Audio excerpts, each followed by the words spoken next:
And then Harold says, what do you wasn't sure what to call it. It's the Disinformation Governance Board, or DGB, in honor of KGB, because that's what it is. It's the thought police. This is a person who doesn't say mom. She says birth person. She also says Twitter is for cis-normative white males. So she's a woke bot.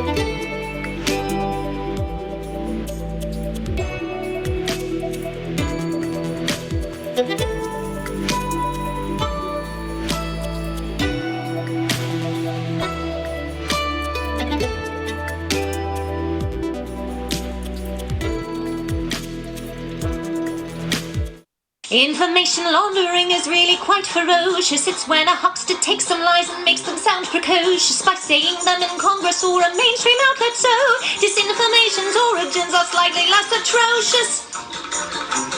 It's how you hide a little lie. It's how you hide a little lie.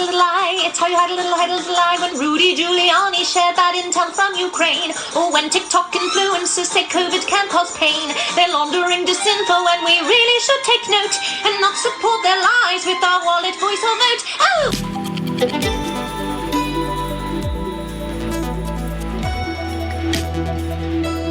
This woman has spent a ton of time on TikTok, which is the Chinese Communist Party's largest espionage tool in the world. I find that an interesting thing, given her experience, according to the press secretary, of bringing a lot of perspective on disinformation to this job when she spent so much time on TikTok engaging on that platform. Seems to me she belongs on Broadway, not in a government job.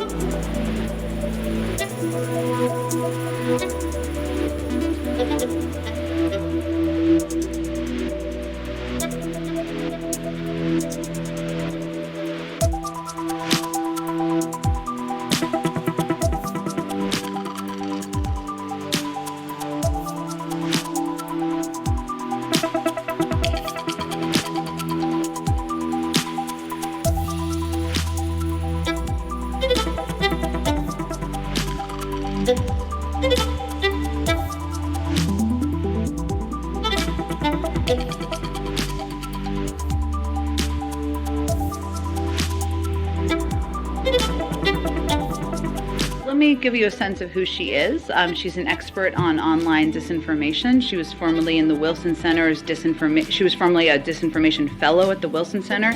She's testified before Congress as well as the United Kingdom and European Parliament, advised a Ukrainian foreign minister, particularly relevant in this moment, under the auspices of a Fulbright Public Policy Fellowship, and overseeing Russia and Belarus programs at the National Democratic Institute. Any hiring decisions are up to the Department of Homeland Security, but this is a person with extensive qualifications.